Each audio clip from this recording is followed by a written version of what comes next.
की बात है, कोई ऐसा जिससे सॉल्व ना हुआ हो या कोई प्रॉब्लम आई हो। आज हम इस टॉपिक को कोशिश करके फाइनल करते हैं कि बातें अब बहुत कम रह गई है इस टॉपिक में।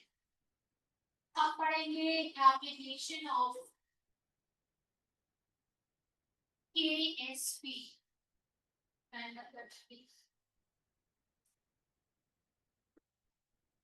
क्या पढ़ेगा?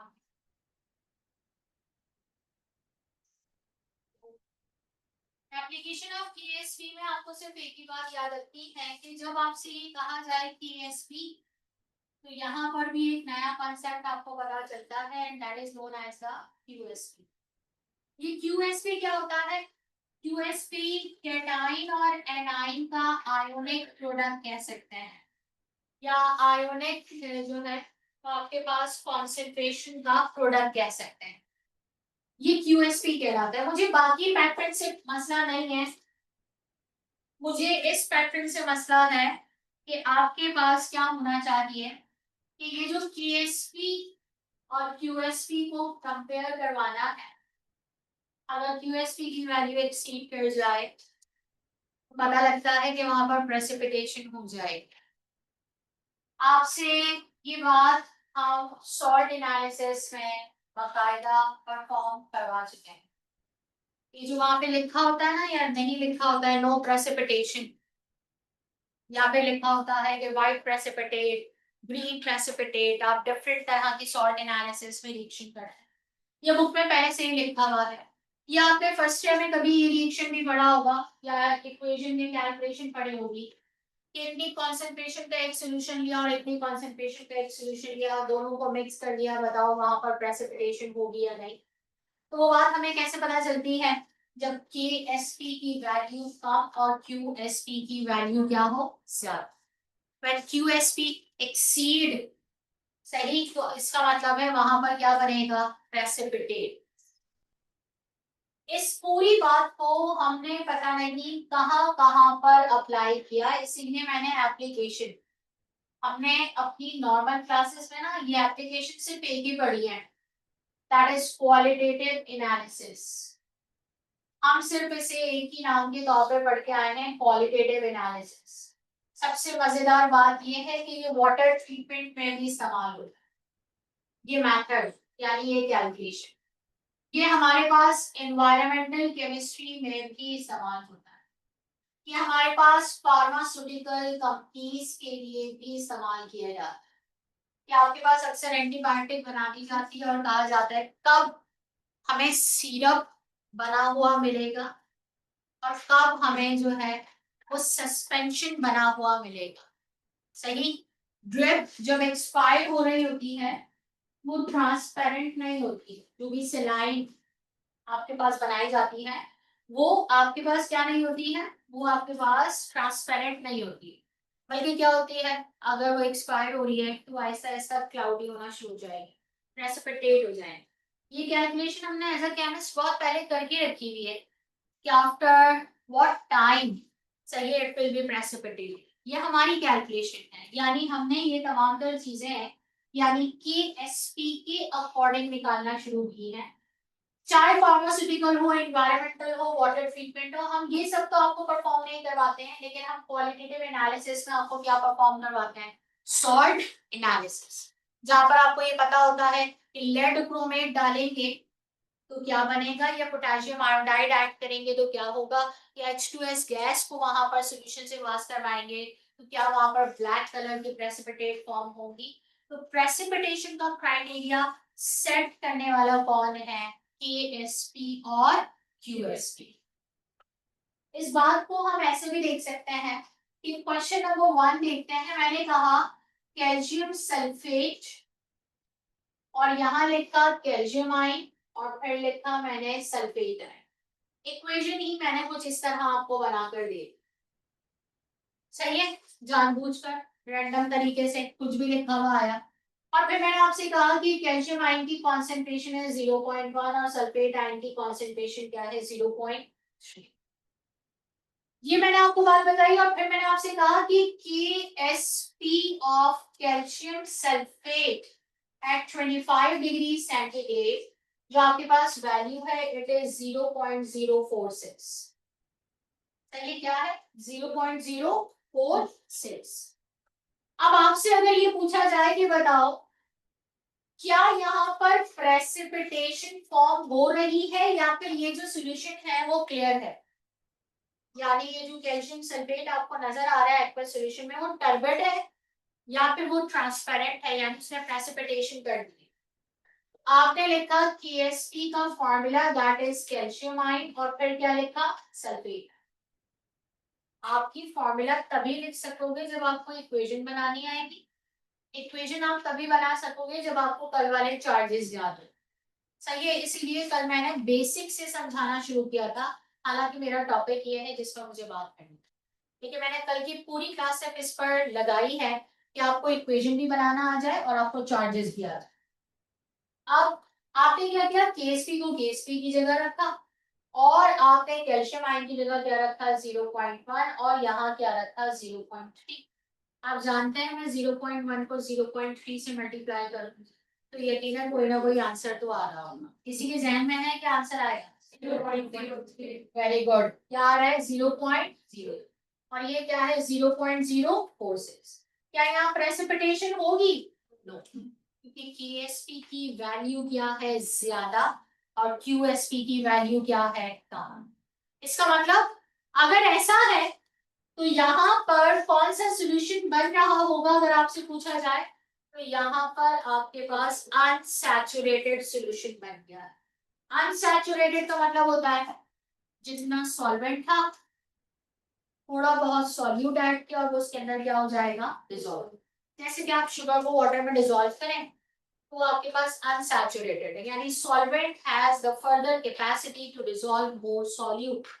आपके पास सॉल्वेंट अभी भी फर्दर क्या रखता है कैपेसिटी कि उसे क्या करे डिसॉल्व कर सके। इस तरह की कुछ बातें आपको केएसपी की एप्लीकेशन से रिलेटेड पता होनी चाहिए। लेकिन ये बात कि आप इसे क्वालिटेटिव एनालिसिस में इस्तेमाल करते हैं या क्वांटिटेटिव, तो ये भी याद रखें चाहे वो फार्मास्यूटिकल में हो चाहे वो एनवायरमेंटल में हो या वाटर ट्रीटमेंट में हो। वाटर ट्रीटमेंट में क्या कर रहे हैं, नंबर ऑफ सॉल्ट्स डिसॉल्व होते हैं, वाटर को प्यूरिफाई करते हैं, वाटर रिसाइकलिंग जिसे आप कह रहे होते हैं। सही है, आप वाटर को स्टेरिलाइज कर रहे होते हैं। तो आप तो इस तमाम बातों में जिस ब्रांच ऑफ केमिस्ट्री को देख रहे हैं वो कोई एक ब्रांच ऑफ केमिस्ट्री नहीं चलेगी, इंडस्ट्रियल केमिस्ट्री भी है। सही है, आपके पास जो है वो एनवायरमेंटल केमिस्ट्री भी है, आपके पास जो है वो एनालिटिकल केमिस्ट्री भी है। तो इसका मतलब है कि केएसपी पढ़ाया सिर्फ और सिर्फ पार्शियली सॉल्युबल सॉल्ट्स के लिए है, लेकिन उसकी इंपॉर्टेंस हमारी डेली लाइफ रूटीन के अंदर बहुत ज्यादा है। जैसे जितने भी फूड आइटम्स हैं उन फूड आइटम्स में चाहे कोई जूस आइटम ही क्यों ना हो, वो कब एक्सपायर हो जाएगा हमने ये कैलकुलेशन पहले से एज ए केमिस्ट करके रखी है, क्योंकि वो वहां प्रेसिपिटेट हो जाएगा और प्रेसिपिटेट का मतलब है कि आपको समझ आ जाती है कि पार्टिकल्स अलग अलग होना शुरू हो जाते हैं और हमें पता चलता है ये चीज हमारे इस्तेमाल के काबिल नहीं। आपने इसी तरह मेडिसिन के डिफरेंट टाइप्स देखी, कुछ इंजेक्शन ऐसे होते हैं जो आपके पास बड़े स्मॉलर पार्टिकल्स हमें शायद उसमें रोटेट करते हुए नजर आया, ज्यादातर आयन इंजेक्शन जैसे होते हैं और कुछ ऐसे होते हैं जो वाटर की तरह क्या होते हैं ट्रांसपेरेंट। बाज मर्तबा क्या होता है अगर हम चाहें तो हम भी देख सकते हैं कि जो इंजेक्शन फॉर एग्जाम्पल मुझे लग रहा है सही है वो अगर फिल भी कर लिया है ना स्ट्रेंच के अंदर तो भी मैं अंदाजा देखकर लगा सकती हूँ अगर हमारे पास इतनी एजुकेशन है अवेयरनेस है कि वो सही इंजेक्शन जा रहा है या गलत, क्योंकि अगर वो जितना ट्रांसपेरेंट है इसका मतलब है वो उतना ही एक्सपायरी से दूर। लेकिन अगर वो ट्रांसपेरेंट नहीं है कलरलेस होने की वजह से तो इसका मतलब है और क्लाउडी और कुछ पार्टिकल्स नजर आते हैं तो हमें फौरी तौर पर स्टॉप कर देना चाहिए और कहना चाहिए पहले से वेरीफाई कर।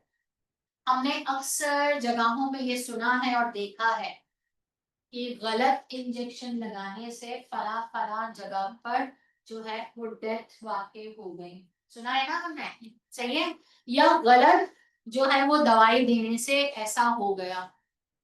मसला ये है कि इतनी जल्दबाजी में हो सकता है उस शख्स की भी गलती ना हो, क्योंकि पैनिक इतना होता है। आप अगर किसी हॉस्पिटल में थोड़ी देर के लिए सिर्फ बैठ जाएं कुछ ना करें, खुदा ना खास अल्लाह ना करे आपको कभी जाना पड़े हॉस्पिटल, सही है, डॉक्टर बनकर ही जाए अच्छे तरीके से। वैसे अल्लाह ताला सबको अपनी हिफ्ज़-ओ-अमान में रखे। लेकिन अगर आप जाकर सिर्फ एक साइड पर बैठ जाए ना, तो आपको ऐसा लगेगा कि पूरी दुनिया सिर्फ वहीं पर मौजूद। हर एक शख्स परेशान है, भागा चला जा रहा है एक मशीन की तरह। तो सोचें, वो लोग भी तो इंसान ही हैं जो वहां पर ट्रीटमेंट के लिए मौजूद है, 12-12, 14-14 घंटे की ड्यूटीज देते हैं। तो यकीनन वो भी ध्यान से ही काम करते हैं, लेकिन मसला ये है कि मेडिसिन है ना, केमिकल रिएक्शन का कुछ पता नहीं चलता। और हर एक की बॉडी टेक्सचर, हर एक की बॉडी हिस्ट्री क्या होती है, अलग होती है। केमिकल जाने के बाद क्या रिएक्ट कर जाएगा ये तो वल्लाह आलम, किसी को भी नहीं पता। लेकिन जो डोज सिलेक्ट की जाती है वो यकीनन बड़ा केयरफुली करनी पड़ती है। इन सारी चीजों में हमारे पास किसकी कैलकुलेशन इंपॉर्टेंट बनती है, सीएसपी। और उसमें आपके पास कौन सी एप्लीकेशन आपको याद रखनी है, which in which the QSP is present in the larger quantity। तो इसका मतलब वहां क्या बन जाएगा, प्रेसिपिटेट। जहां नहीं बनते हैं इसका मतलब है वहां QSP यकीनन क्या होगा, zero। कोई ऐसी भी तो सिचुएशन होगी ना जब KSP और QSP इक्वल होगा, क्या ख्याल है वो कौन सा सोल्यूशन, कौन सा है, सैचुरेटेड। और सैचुरेटेड किसी कहते हैं आप लोग, आप कहते हैं जिसमें सॉल्यूट नीचे क्या था, सेटल डाउन। यानी आप फर्दर सॉल्यूट ऐड करेंगे तो शायद वो मजीद नीचे सेटल डाउन हो जाएगा। सॉल्वेंट के पास फर्दर कैपेसिटी नहीं है कि वो सॉल्यूट को क्या कर सके, डिसॉल्व। सही है, तो ये था केएसपी की बात। लेकिन केएसपी पढ़ाया जाए और उसको एक टॉपिक के साथ लिंक ना किया जाए, which is known as common eye effect।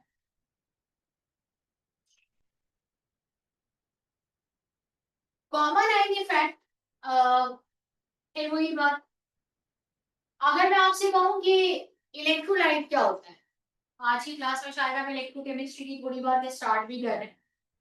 तो आप देखेंगे इलेक्ट्रोलाइट वो होता है जो इलेक्ट्रिसिटी की प्रेजेंस में क्या हो जाए, डिसोसिएट हो जाए। सही, और किस में डिसोसिएट हो गए, अपने आयंस। जो आयनाइज हो जाते हैं वो इलेक्ट्रोलाइट, और जो नहीं होते हैं वो क्या होता है, नॉन इलेक्ट्रोलाइट। जो कंप्लीटली आयोनाइज होता है वो गुड इलेक्ट्रोलाइट, और जो नहीं होता है इनकम्प्लीट होता है उसे आप क्या कहते हैं, वीक इलेक्ट्रोलाइट। यहाँ पर भी कुछ ऐसी ही बातों के मैं सवाल और जवाब आपसे करने वाला। कॉमन आइन इफेक्ट का मतलब कोई आइन ऐसा है जो सॉल्यूशन में क्या होगा, कॉमन, और उसके होने की वजह से हमें क्या प्रॉब्लम होगी वो देखते हैं। मेरे पास एक सॉल्यूशन है सोडियम क्लोराइड का एक्वस सॉल्यूशन, और मैंने जब इसे देखा तो मुझे बताने की भी जरूरत नहीं है कि क्या ये आयोनाइज हुआ होगा, क्योंकि ग्रुप 1 और 2 जब हेलोजन के साथ कंबाइन होते हैं तो सॉल्ट बहुत अच्छे बनाते हैं। और अगर वो सॉल्ट स्ट्रांगली है तो इसका मतलब है कि वो पोलैरिटी के साथ वाटर में क्या हो सकते हैं, डिसॉल्व। तो ये सोडियम क्लोराइड था। अब सोडियम क्लोराइड एक अलग कंटेनर में है, लेकिन मैंने यहाँ पर एक अलग कंटेनर में किसे डिसोसिएट होते हुए शायद ना देखें, लेकिन अंदाजे से बता सकते हैं, क्योंकि याद हो चुका है हमें कि सिल्वर क्लोराइड इतनी आसानी से डिसोसिएट नहीं। मुझे पता है इसमें अनडिजॉल्व पोर्शन क्या होगा, ज्यादा, और डिजॉल्व पोर्शन क्या होगा, कम। ये हम कल की क्लास में सीख चुके हैं, यानी स्पेरिंगली सॉल्व।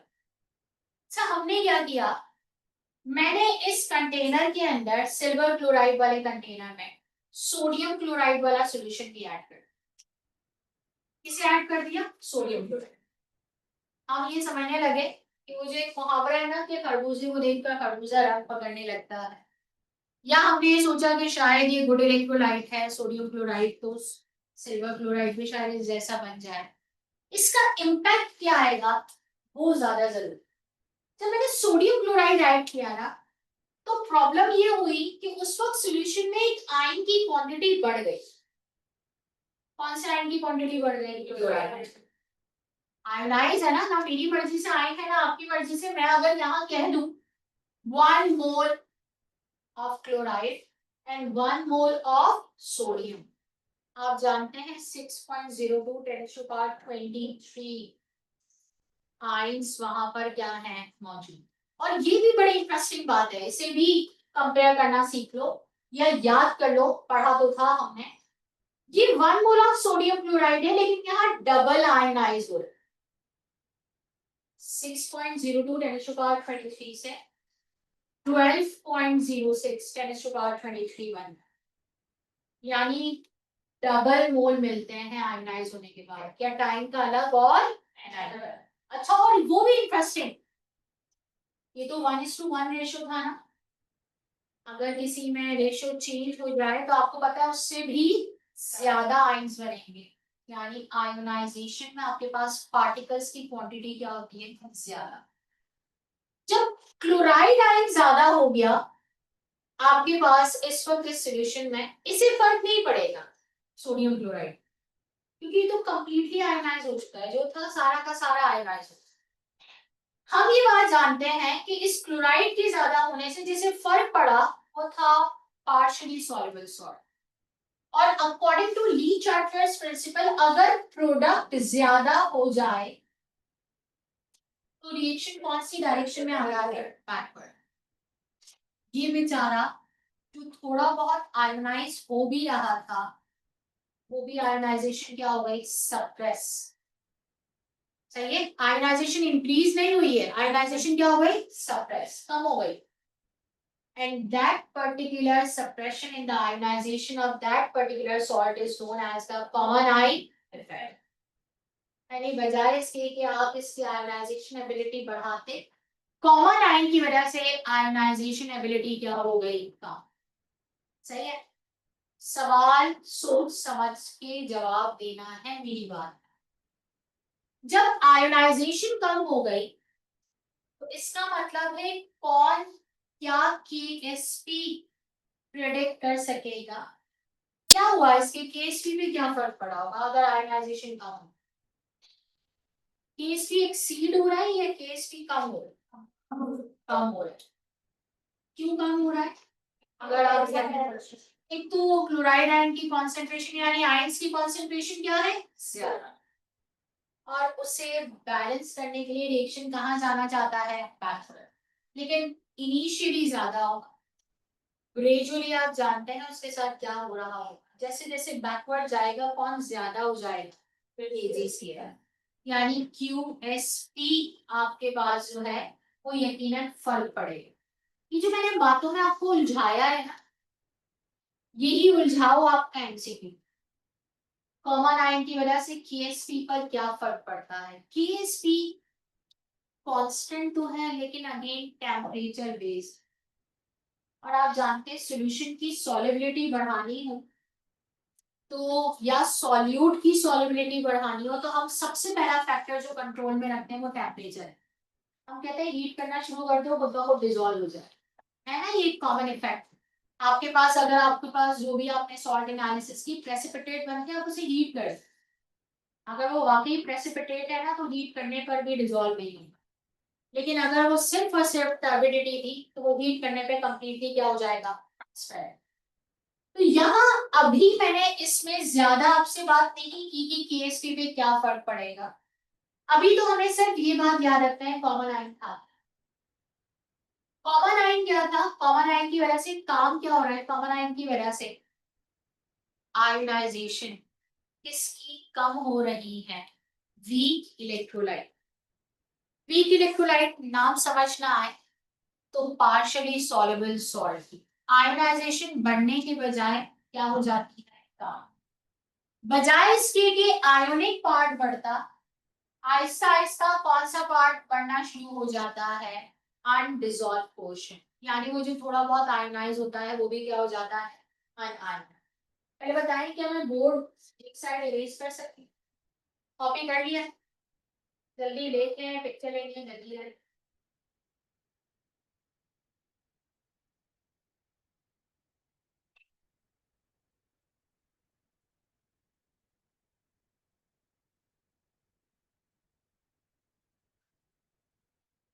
कहाँ पर, क्या लगा है, ये तो ये समझाने के लिए लगा है ना कि इक्वेशन लिखी हुई आई, मैं तो उसको इक्वेशन की पैटर्न पे लिखा तो फॉर्मूला लिखा तो मेरा मल्टीप्लाई। Equation complete. हाँ भाई डन।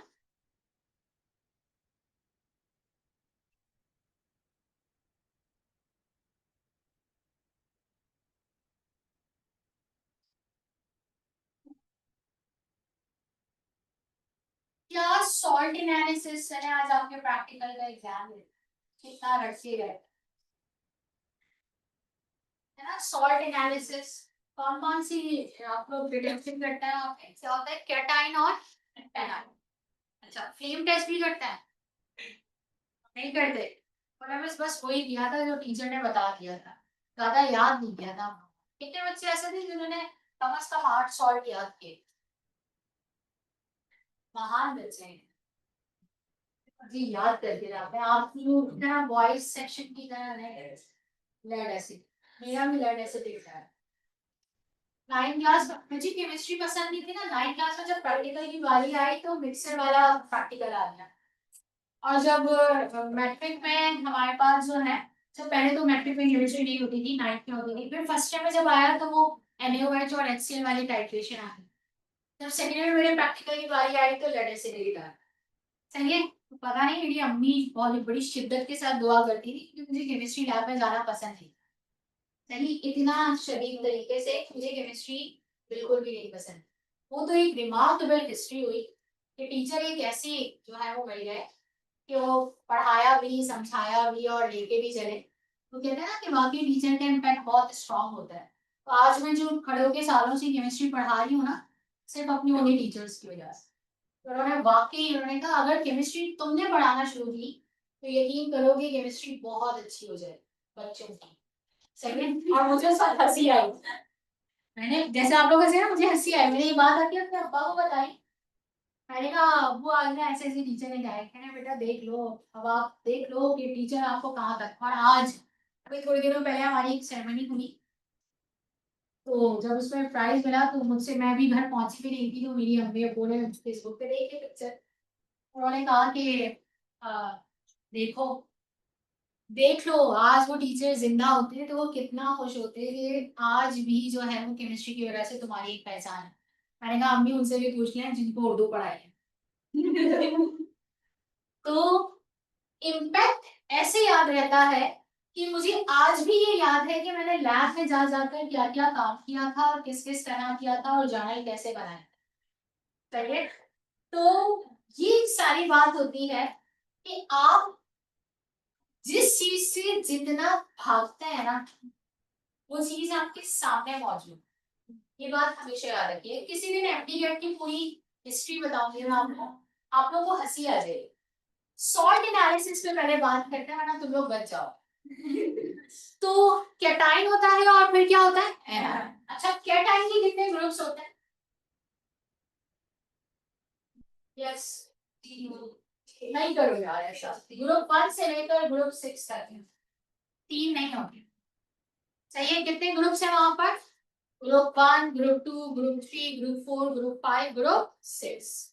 सही है, मुझे नहीं पता आप लोगों ने क्या किया है। फिर उसके बाद आते हैं एनाइन। एनाइन में आपके पास होते हैं ग्रुप 1 से लेकर ग्रुप 3।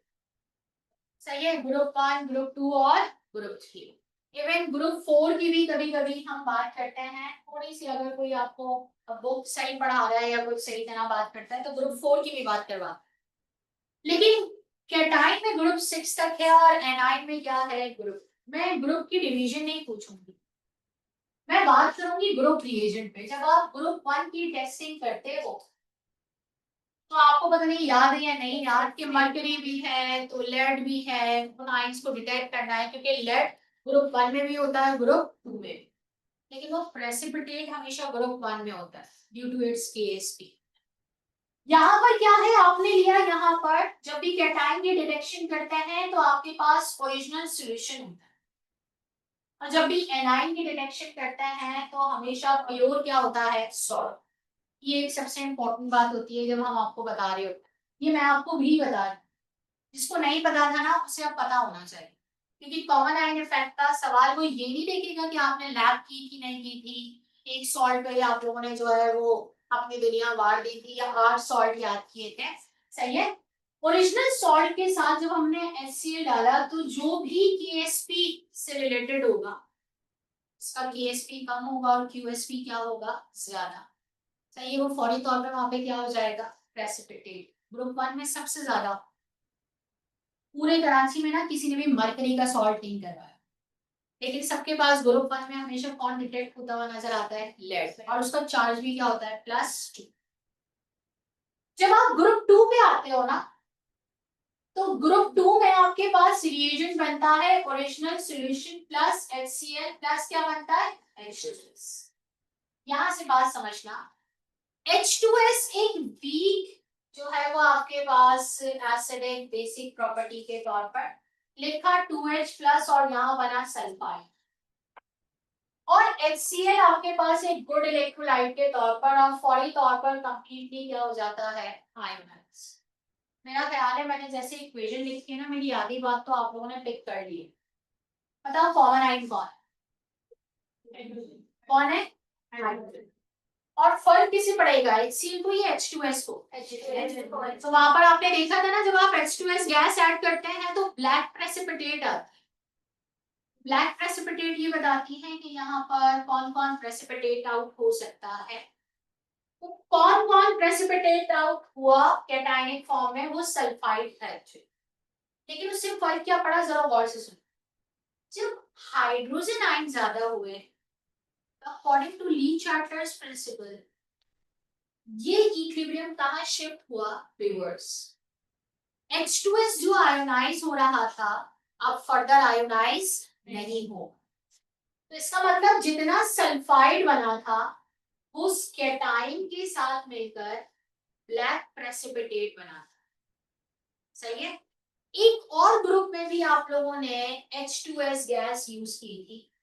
मैं ग्रुप 3 की बात कर लूं तो वहां आपने इस्तेमाल किया अमोनियम क्लोराइड और अमोनियम हाइड्रोक्साइड, ये इसका ग्रुप रिएजेंट था ओरिजिनल सॉल्यूशन के साथ। जब आप ग्रुप 4 पे आते हैं तो आपके पास अमोनियम क्लोराइड अमोनियम हाइड्रोक्साइड के साथ H2S गैस फिर से है, और इस ग्रुप के अंदर आप निकल कोबाल्ट वगैरह निकाल, अगेन वहां पर भी ब्लैक प्रेसिपिटेट बन। मेरी समझाने की बात क्या है इसके अंदर, मेरी समझाने की बात यह है कि ग्रुप 2 में भी सल्फाइड के तौर पर प्रेसिपिटेशन है, और ग्रुप 4 में भी क्या है, सल्फाइड की क्या है, प्रेसिपिटेशन। कैटाइन्स को कैसे पता चलेगा कि मुझे यहाँ पर जाना था या वहां पर, हमने कैटेगरी तो आपको बता दी ना, फर्स्ट टाइम तो हमने भी एज अ केमिस्ट परफॉर्म किया होगा, तभी तो ग्रुप बनाए होंगे कि ग्रुप 2 में रखो ये ग्रुप 4 में रखो, due to the difference in the KSP value. सही है, जहां पर कम वो पहले प्रेसिपिटेट और जहां पर ज्यादा वो क्या है, बाद। अब आते हैं सबसे मेजर गलत, जब ग्रुप 4 में कॉमन आयन पूछा जाता है ना, क्या है वैसे ग्रुप 4 में कॉमन आयन, क्या नजर आ रहा है ग्रुप 4, जल्दी से देखकर बताओ ग्रुप 4 में कॉमन आयन क्या नजर आ रहा है, अमोनियम। बस यही गलती नहीं करनी है, यहाँ पर आपके पास मौजूद है वीक इलेक्ट्रोलाइट अमोनियम हाइड्रोक्साइड, और वो यहाँ पर आयनाइज हुआ अमोनियम आयन की तरह, यानी OH-। H2S अभी भी मेरे लिए इंपॉर्टेंट है, यहाँ पे क्या बना 2H प्लस और क्या बना S-। क्या यहाँ पर कोई कॉमन आयन है, यस और नो, आयन तो कोई कॉमन नहीं, लेकिन प्रॉब्लम क्या हुई, ये जो H और OH आयन था ये कंबाइन हो जाए और क्या बना लेंगे, और ली चार्टर प्रिंसिपल ने बताया था कि अगर प्रोडक्ट यहाँ से कंज्यूम कर ली जाए या निकाल दी जाए तो क्या होगा, प्रोडक्ट हटा दी जाए, रिमूवल ऑफ प्रोडक्ट हो या कॉन्सेंट्रेशन ऑफ प्रोडक्ट कम हो जाए तो रिएक्शन कहाँ आता है, इसका मतलब है ये बेचारा जो पहले आयोनाइज कम हो रहा था अब वो तेजी से क्या होगा, आयोनाइज, और आपके पास इस बार जो सल्फाइड होगा उसका KSP क्या होगा, ज्यादा।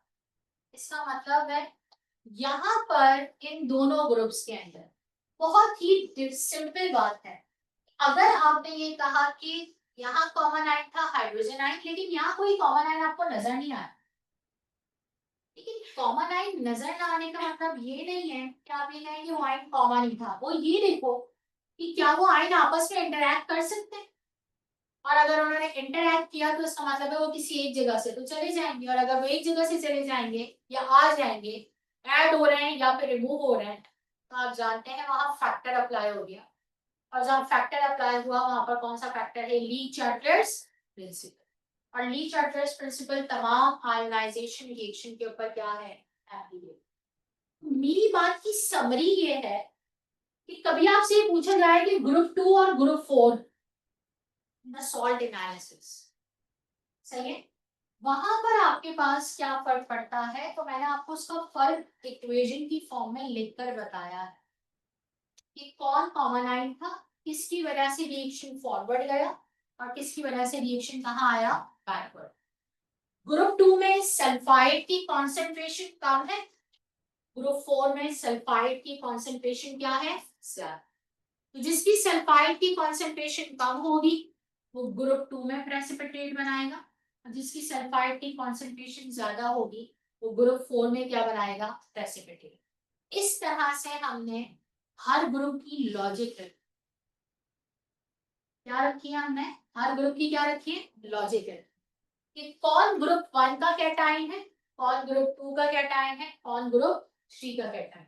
अच्छा, अब आप जब एनाइन पर आते हैं ना, एनाइन में फर्स्ट डिटेक्शन पर ही गैसेस बन जाते, अगर आपको याद।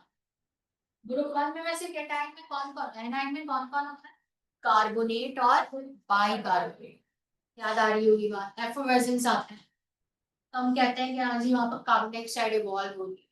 ग्रुप 2 में आ जाए एनाइन के लिए, तो वहां पर आयोडाइड है, ब्रोमाइड है, नाइट्रेट है, क्लोराइड है।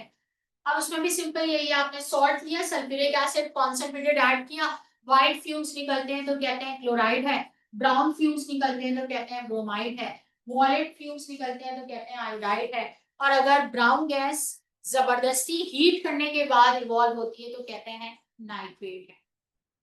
ये वाली कंडीशंस हैं, यहाँ पर प्रेसिपिटेट की ना लड़ाई नहीं, लेकिन कैटायनिक डिटेक्शन के अंदर प्रेसिपिटेट मौजूद है, इसीलिए वहां पर हम किसको अप्लाई करते हैं? केएसपी को भी, और किसे?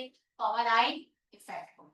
अब बुक, आपकी बुक में मुश्किल से कोई 2 पैराग्राफ है कॉमन आयन के, चाहे आप पंजाब बोर्ड से पढ़े, फेडरल से पढ़े, सिंध बोर्ड से पढ़े, हर एक में एक ही तरह की कुछ ना कुछ एक्सप्लेनेशन।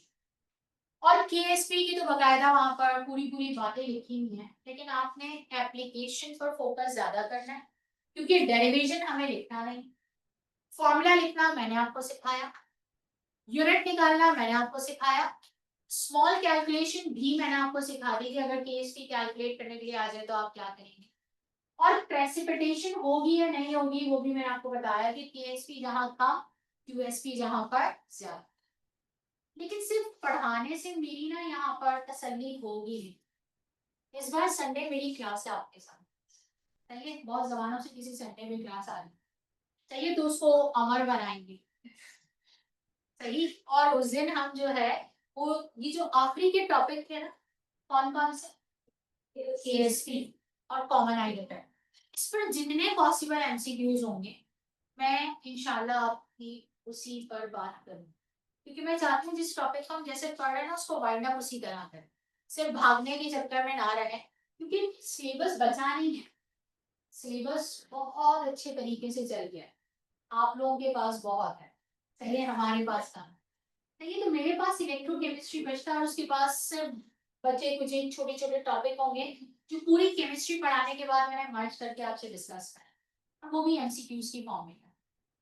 तो बहुत है एमसीक्यूज, लेकिन उसके लिए आपको ये टॉपिक ना पढ़ के आना, आज नहीं पढ़िएगा, कल भी मत पढ़िएगा, फ्राइडे भी मत पढ़िएगा, सैटरडे पढ़िए, ताकि जब आप संडे मेरे साथ मौजूद हो ना तो दिमाग ताजा हो, सही है। अभी तो आप टेस्ट की तैयारी में लगे हुए होंगे कि चलो हमें टेस्ट तैयार करना है, और केमिकल इक्विलिब्रियम बहुत अच्छा पढ़े, कल जैसे मासूम सवाल मैंने दिए हैं, सही है, मैंने बहुत अच्छे सवाल दिए हैं बिल्कुल अपनी तरह।